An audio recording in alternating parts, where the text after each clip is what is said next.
नमस्कार दोस्तों, मैं हूँ आपका होस्ट और दोस्त कार्तिकेय कश्यप और आप देख रहे हैं फैक्ट्स विद कार्तिकेय।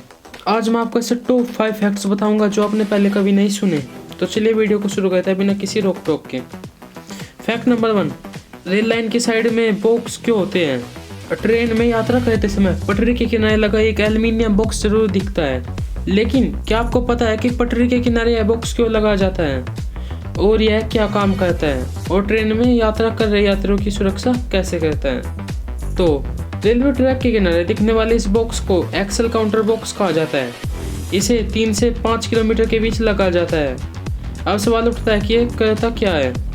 इसके अंदर एक स्टोरेज डिवाइस होता है जो सीधे ट्रेन की पटरी से जुड़ा होता है। यह ट्रेन के 2 पहियों को आपस में जोड़कर रखने वाले एक्सेल की गिनती करता है। अब इससे हर 5 किलोमीटर पर ट्रेन के एक्सेल की गिनती की जाती है, जिससे यह पता लगाया जा सके जितने पहियों के साथ ट्रेन स्टेशन से निकली थी आगे भी उसमें उतने ही है या नहीं।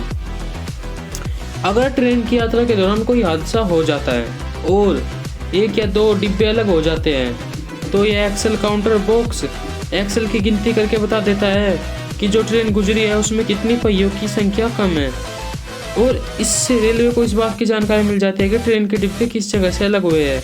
इससे रेलवे को हादसे के बाद की कार्रवाई में भी मदद मिलती है। यह कैसे काम करता है? ट्रेन की पटरियों के ठीक बगल में लगा एक्सेल काउंटर बॉक्स ट्रेन के गुजरते वक्त उसके एक्सेल की गिनती कर लेता है। इसकी जानकारी तुरंत अगले बॉक्स को भेज देता है। अगला बॉक्स भी करीब 5 किलोमीटर की दूरी पर लगा होता है और वो भी यही काम करता है, लेकिन एक्सेल की संख्या पिछले एक्सेल काउंटर बॉक्स से मैच नहीं खाने पर आगे वाला एक्सेल काउंटर बॉक्स ट्रेन के सिग्नल को रेड कर देता है। जब ट्रेन का कोई डिब्बा उससे अलग हो जाएगा, ऐसे में हादसे से बचने के लिए ट्रेन को समय रहते रोकने में मदद मिलती है। इसके अलावा यह ट्रेन की स्पीड और उसकी दिशा भी बताता है। फैक्ट नंबर 2, ट्रेन कोच में पीली और सफ़ेद पट्टी क्यों होती है?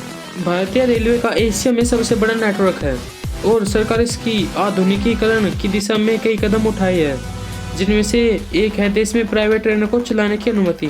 अभी भी ट्रेनों से यात्रा बाकियों के मुकाबले सबसे किफायती माना जाता है। आपने कई बार ट्रेनों से सफर किया होगा, लेकिन ट्रेनों के कोच पर अलग रंगों में दिखने वाली धारियों पर कभी ध्यान दिया? क्या आपने उसे कभी जानने की कोशिश की कि ये किस लिए लगा दिया गया है? तो दरअसल भारतीय रेलवे की तरफ से बहुत सारी चीज़ों को समझाने के लिए एक विशेष प्रकार के चिन्ह का इस्तेमाल किया जाता है। उदाहरण के तौर पर ट्रैक के किनारे और प्लेटफॉर्म पर दिए गए सिंबल। इन सभी सिंबल की जरूरत इसलिए पड़ी क्योंकि व्यक्ति को उस चीज़ के बारे में बताने की जरूरत ना हो और वह इस सिंबल को देखकर आसानी से समझ जाए कि ये सिंबल क्या बता रहा है। ट्रेनों के कोच पर ब्लू, ICF कोच पर कोच के आखिर में खिड़की के ऊपर पीली या सफ़ेद कलर की लाइनों या धारियों को लगाया जाता है, जो कि वास्तव में इस कोच को अन्य कोच से अलग करने के लिए उपयोग किया जाता है। ये लाइनें सेकंड क्लास के अनरिजर्व्ड कोच को दर्शाते हैं। जब स्टेशन पर ट्रेन आती है तो बहुत सारे लोग हैं जिनको इस बात की उलझन होती है कि जनरल डिब्बा कौन सा है। वैसे लोग इस पीले रंग की धारी को देखकर आसानी से समझ सकते हैं कि यह जनरल कोच है। इसी तरह नीले या लाल पर ब्रॉड पीले रंग की धारियाँ शारीरिक तौर पर अक्षम और बीमार लोगों के कोच के लिए इस्तेमाल की जाती है। इसी प्रकार ग्रे पर हरे धारियों से संकेत मिलता है कि कोच केवल महिलाओं के लिए है। इन रंग पैटर्न को मुंबई पश्चिमी रेलवे में केवल नए ऑटो डोर क्लोजिंग EMU के लिए शामिल किया गया है। ग्रे रंग के कोच पर लाल रंग की धारी फर्स्ट क्लास के कोच को इंगित करती है। तो इन सफ़ेद पट्टी और पीली पट्टियों का यही काम होता है। फैक्ट नंबर 3, मंदिर में क्यों होती है घंटी? सनातन धर्म में पूजा पाठ का अधिक महत्व है। ऐसी मान्यता है कि जो व्यक्ति इन नियमों का पालन करते हुए देवी देवताओं को प्रसन्न करने के प्रयास करता है उस पर इनकी कृपया जरूर बरसती है। न केवल धार्मिक शास्त्रों में बल्कि वास्तु तथा ज्योतिष शास्त्र में भी बताया गया है कि हिंदू धर्म में पूजा पाठ के दौरान कुछ खास नियमों का पालन करना पड़ता है। तो वही धार्मिक शास्त्रों में मंदिर में पूजा पाठ करने के भी कई नियम आदि बताए गए हैं। इसमें प्रतिमा पूजन से लेकर घंटी तक के बारे में बताया गया है। आप में से लगभग जो भी लोग मंदिर जाते होंगे अक्सर देखते हो कि मंदिर के बाहर एक घंटी लगी होती है। मंदिर के अंदर प्रवेश करने से पहले से ही कोई इसे बजाकर ही निकलता है। हालांकि मौजूद समय की बात करें तो कोरोना के कारण मंदिरों आदि में कोरोना से बचाव के लिए कुछ गाइडलाइंस फॉलो की जा रही है, जिसके अनुसार इन्हें छूना वर्जित है।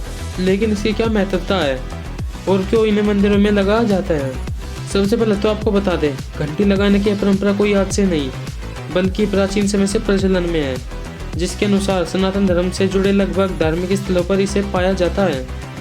दरअसल इसे लगाने का एक कारण यह भी बताया जाता है कि घंटी को बजाने से मंदिर में विराजित देवी देवताओं की प्रतिमाओं में चेतना जागृत होती है, जिसके बाद की गई उनकी पूजा अधिक प्रभावशाली हो जाती है।